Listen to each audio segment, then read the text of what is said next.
కాదు హ్యాండ్ ఎప్పుడైనా సరే జగన్మోహన్ రెడ్డి గారు మా తమ్ముడు మీద ఒక్కడు ఇప్పుడు ఆయన వయసు కాదు రాక్షసుని అంతం చేయాలంటే దేవుళ్ళంతా కలవాలనేసి అంటున్నారు. రాక్షసుడు కాదు అన్నం పెట్టేవాడిని ప్రతి ఒక్కడు తిట్టుకుంటానే ఉంటాడు రాక్షసుడు అంటాడు. ఎందుకంటే ప్రతి ఒక్క ఎక్కడ పాడుపడ్డ బడి కూడా బాగు చేశాడు, బంగారం అయిపోయింది.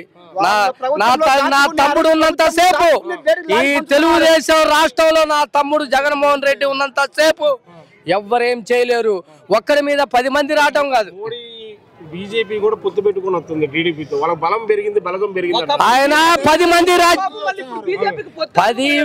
మంది రాజకీయాలు పవన్ కళ్యాణ్ రావచ్చు, ఏంది ఈయన రావచ్చు, ఎవరైనా రావచ్చు. కానీ జగన్మోహన్ రెడ్డి ఒక్కటే అడుగుతున్నాడు. ఆయన నా ప్రజలు నేను ఏమన్నాయం చేశాను మీకు ఓటు ఏంది, నా ప్రజలు ఉన్నంత సేపు నాకు దిగలేదు, బాగుంది.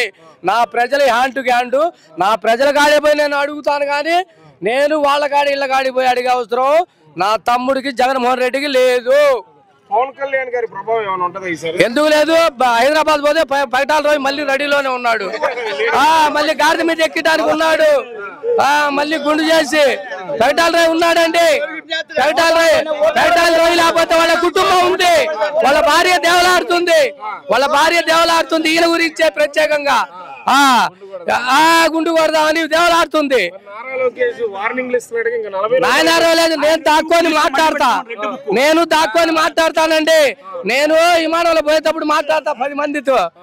నేను వాడిని పొడుస్తా ఇన్ని పొడుస్తానంటాడు. ఏముండదు అక్కడ. నా తమ్ముడికి ఏమీ లేదు. ప్రజల అండ మొత్తం ఫుల్గా ఉంది. ఆయనే వచ్చేది, ముఖ్యమంత్రి వచ్చేది ఆయన. కాకపోతే 140 సీట్లు వస్తాయి. వీళ్ళకి వచ్చేది అక్కడ ఒకటి, అక్కడ 2 ఇక్కడ ఒకటే వచ్చేది. ఏమి రావు. నా తమ్ముడు తప్ప ఎవరు గెలవరండి.